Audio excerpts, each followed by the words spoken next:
Jadi kalau disatukan itu memang ada plus minusnya. Oke. Kalau keuntungannya, kalau menurut saya ya sebenarnya memperkuat sistem presidensial. Karena kalau pemilu serentak itu seperti itu mereka berkoalisi bisa permanen, bukan karena temporer dan bukan karena kepentingan praktis, bukan kepentingan pragmatis. Jadi betul-betul memang strategis untuk masa depan. Dan juga tidak ada terbebani nanti presidennya dengan lobby-lobby partai politik. Jadi partai politik itu dia bisa mengatur presiden karena bersamaan kan kita tidak tahu pemenangnya di situ. Siap. Ya, sebenarnya keuntungannya kalau kita misalnya dari segi keilmuan kita, keuntungan lainnya saya kira anggaran, efisiensi anggaran. Kemudian kita bisa menghindari munculnya konflik horizontal antara kelompok-kelompok pendukung karena kalau kita pilkada terus, kalau kita pemilu terus itu kan ada kejenuhan ya, namanya secara psikologis manusia pasti jenuh berkompetisi. Pada akhirnya secara psikologis kalau manusia sudah jenuh pasti ya mudahlah melakukan sesuatu tindakan yang bertentangan dengan nilai dan norma ataupun regulasi yang berlaku di Indonesia. Di samping dana tadi, yang ketiga yang saya lihat memang pilkada secara serentak juga ini ya. Saya juga melihat sebenarnya di situ yang aspek yang kurang bagus kalau bersamaan. Bisa tenggelam. Seakan-akan ini pemilihan presiden, pemilihan legislatif tidak begitu penting. Karena bagi kita, wah ini kan tidak ada kepentingan langsung. Lebih baik kita mendukung yang pilkada. Karena itu berhubungan langsung dengan ya akses kita terhadap sumber-sumber katakanlah nilai pilih kalau dalam politik ya. Ada nilai situ yang bisa kita peroleh. Kita mendukung orang, jadi ini akan tenggelam. Jadi seakan-akan masyarakat menganggap pilpres itu tidak penting. Ya, pil legislatif tidak penting karena yang penting ini pilkada karena secara langsung berkontribusi pada mungkin karirnya, peningkatan kesejahteraannya dan sebagainya. Nah ini bisa membahayakan juga karena seharusnya masyarakat memahami begitu pentingnya pemilihan legislatif karena mereka ini yang membuat aturan. Begitupun juga presiden.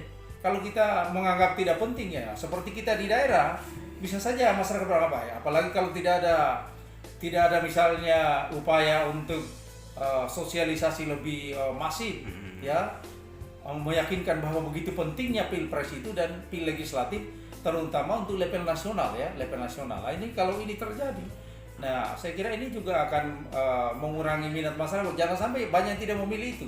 Kemudian juga yang paling penting di situ sebenarnya terletak nanti pengalaman kita yang lalu kan banyak yang korban katanya meninggal. Ini kan kalau kita gabungkan dengan mekanisme penghitungan suara, tabulasi suara yang masih model sekarang, saya tidak akan mengatakan bahwa artinya bisa saja kita antisipasi itu resiko. Tapi peluang untuk resiko muncul seperti yang lalu, banyak korban itu bisa muncul. Karena itu kalau saya sebenarnya, kenapa kita tidak mencari model pemilihan yang menggunakan IT, kayak e-voting begitu. Kita semua kan selalu punya handphone. Atau kita siapkan di sini, tinggal datang tim di sini. Langsung ada tabulasinya muncul. Nah kalau kita masih model sekarang ini model manual, suasana COVID kemudian korbannya bisa muncul. Saya khawatir itu menimbulkan korban yang banyak ya.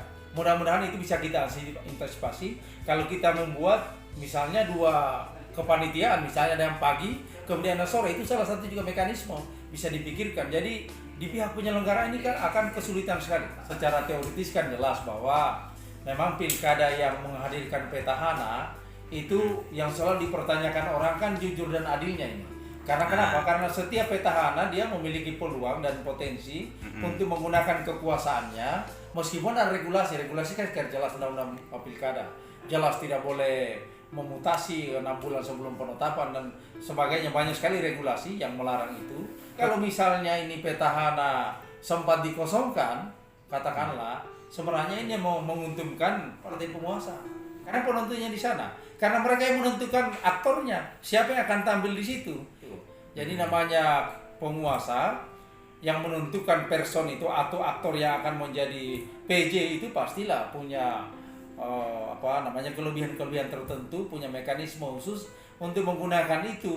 Meskipun kita kontrol, tetap ada keuntungannya kalau orang kita yang memegang jabatan itu. Karena kita di Indonesia jujur saja, selalu tipikal itu program dibuat, selalu nama orangnya, padahal sebenarnya itu kan program itu sudah ada rencana pembangunan jangka panjang dan menengah dan panjang ya, sudah ada, itu sudah jelas. RPJMD tiap daerah sudah ada. Tapi siapa yang jadi bupati, siapa yang jadi gubernur baru berjalan, kita katakan bahwa dia yang buat, karena masyarakat yang dia tahu seperti itu.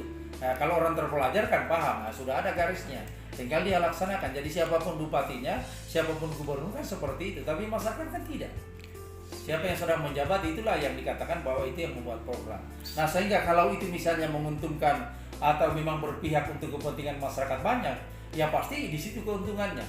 Yang pasti kehilangan kursi, kehilangan power di situ, kehilangan untuk melaksanakan program, ya saya kira sangat merugikan dia. Disinilah sebenarnya pentingnya lobby-lobby. Kalau dia mampu meyakinkan, artinya ya komunikasi politik, artinya antara tadi saya katakan kalau koalisi permanen bisa berjalan sehingga ada komunikasi antara, karena ini banyak kader partai, ya berhubungan untuk melobi di sana supaya tetap mendudukkan orangnya yang secara tidak langsung dia bisa memberikan paling tidak sumbangan pemikiran sehingga program-program itu bisa berjalan sesuai dengan apa yang telah direncanakan sebelumnya. Saya kira tidak akan terlalu banyak berpengaruh, tapi kalau itu benar-benar lepas dari kontrol petahana tadi, maka itu sangat merugikan yang bersangkutan.